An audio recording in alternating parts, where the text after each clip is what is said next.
I think overall there are some people that would say that it was a disappointing year for the UTSA Roadrunners.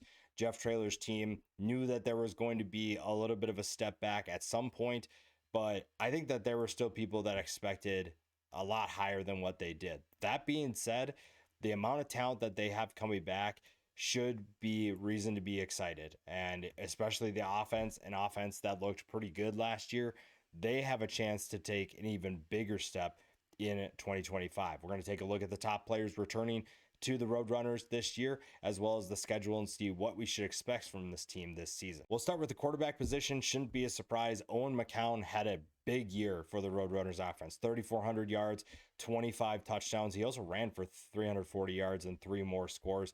This is someone who I think has yet to play his best football still, and he played really well at times last year. I think he has another gear. I think that this passing attack, which finished 11th in college football, I think that they have another level, another gear that they can hit. And this offense is going to have to carry things for a little bit just because of the amount of talent that this defense loses. And that's okay. I think they have the talent to be able to make that happen. They have the passing attack that can move the ball down the field.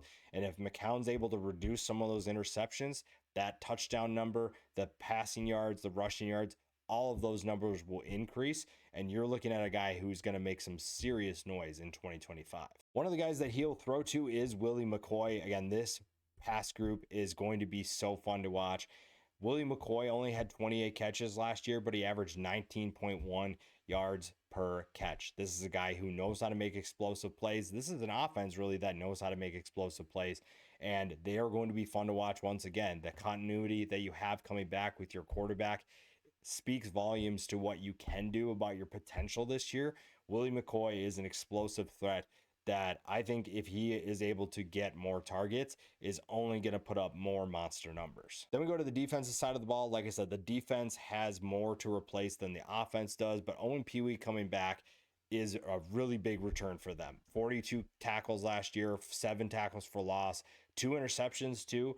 A guy that knows what to do when the ball's in the air. He knows how to make plays. He knows how to get to the football, and that's huge. This is a defense, like I said, that needs to find some replacements, but having a guy like Owen Pee-wee back is going to help the guys around him. There's going to be new faces, and having a veteran like that only helps. The running back room all of a sudden feels pretty wide open. Robert Henry is going to be the running back for UTSA this year, but they're looking for depth. They are looking for some players to step up, and Robert Henry is probably going to be the guy for now. They'll lean on him a little bit, and the rushing attack wasn't bad, but it just wasn't what the passing attack was. And that's just going to happen naturally. This is still a group, though, that finished 54th.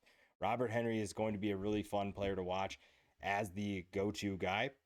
706 yards last year. He averaged over 5 yards per carry, nearly 5.5 yards per carry. But you do lose Brandon High and Kavorian Barnes to the transfer portal, so depth is probably going to be a concern, but you feel pretty good about your starter in Robert Henry. Now, we talk about the passing attack. DeCorian Clark does come back, and I want to at least address him here. I wasn't sure if I wanted to include him in this list because of the injury concerns. At his peak, he is the best wide receiver on this team, but I think right now we're going to hold off and wait to see what he can do. A guy who could step up in his place, and really collectively as a whole, that group will step up, and they've done that last year. Devin McEwen. I think Devin McEwen, when healthy, is a thrilling player for this team. Ability to make tough catches, acrobatic catches in tough situations, in crowded situations. And he is a guy who's also reliable. If you're looking for a guy to get it for you a first down, Devin McEwen's your guy. And I think that that's what makes this passing attack so good, is that they have a balance of guys that can make big plays, but also can be reliable. Another guy who fits that mold is tight end Houston Thomas. A good frame at 6'5", 240 pounds.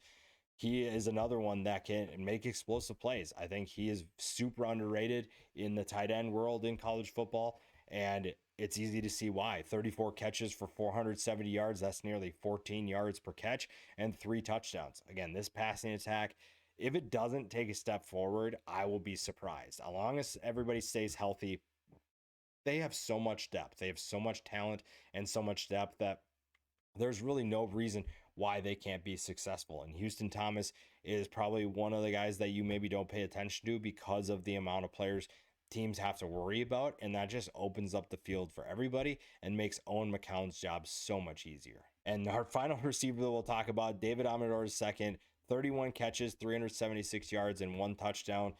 Obviously dealt with injuries last year, so they're hoping that he's back fully healthy. If he is, that makes this group so much more dangerous. Again, when you look at the production, you don't see one guy that is taking over necessarily. Part of that has to do with the injuries, but I think that that's good. When you don't rely on one player, you're not necessarily worried about who am I going to go to if he's not open. You know you have options. That makes Owen McCown's life so much better. And a guy like Amador, who this staff really likes, they're really high on, he could have a big year because everyone kind of forgot about him at times. And that's going to make for a really good statement game, or at least a statement right off the bat. Now we'll go back to the defense. Like I said, they lose quite a bit of talent, but Jamarius Lewis comes back, and a guy who didn't have the most production, but someone who comes back with good experience that can elevate his game to another level. 28 tackles, 2 passes defended, 1 interception. You need someone to step up in that secondary with the amount of talent you lost, and Lewis could be that guy. Another position that got hurt quite a bit with departures is the linebacker position, and honestly, this was one of the more surprising additions in Shad Banks. I thought Shad Banks had a chance to do something really special at TCU, and there are a couple of reasons why that didn't happen, but you saw his potential. In 2023, he had 62 tackles, 9 tackles for loss. So he knows how to make plays. It's not necessarily a matter of that. And he is going to have a lot of fun in this UTSA defense. Again, a lot of people I think are going to underestimate this defense and are probably going to expect this group to take a step back with the amount of talent that they lost. But that gives you opportunities for guys like Shad Banks to show up and prove everybody wrong. The final guy we talk about, another guy in the secondary, is KK Meyer. And honestly, in the AAC, you will face a number of passing attacks that are going to test you. So having a guy like KK Meyer gives you good experience. Now, in 2024, had a pretty decent season for Nevada, and that's a Nevada team that was honestly up and down. I think they played much better. They played with a ton of toughness, and he kind of joins a situation.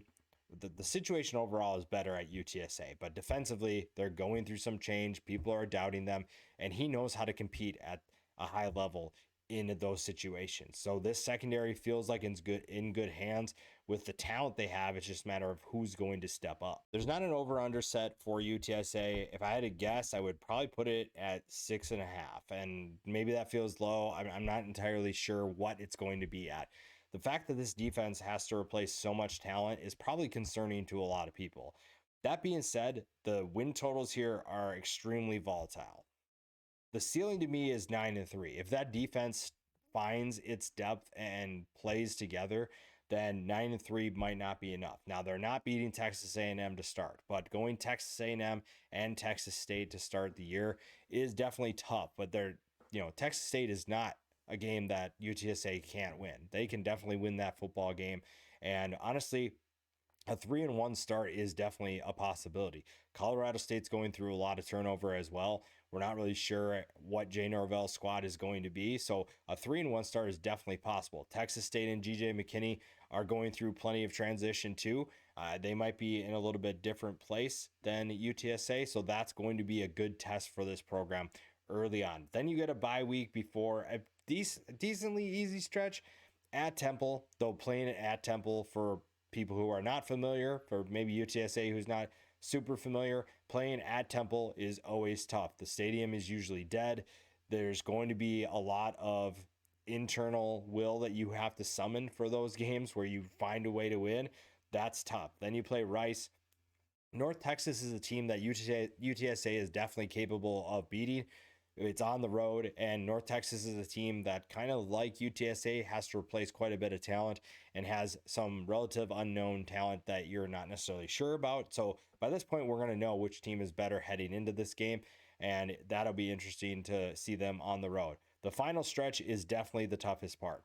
Tulane at home, that's going to be a tough game to win. Tulane, even though they have a ton of turnover, they're a good team. At USF is looking to bounce back after a disappointing year. Charlotte is looking to bounce back with a new coaching staff and a bunch of new players on their roster. And then ECU and Army are two teams that are looking to compete for an AAC championship. So this schedule makes things quite challenging. I have the ceiling at 9-3. I think that's definitely a possibility, but I also have the floor at 5-7. Part of that has to do with the questions on the defensive end. And if this offense can play lights out, 9-3 is probably more likely than that 5-7. I'd be shocked if they go 5-7, but that last stretch is tough. That's a stretch of 4 for sure losable games.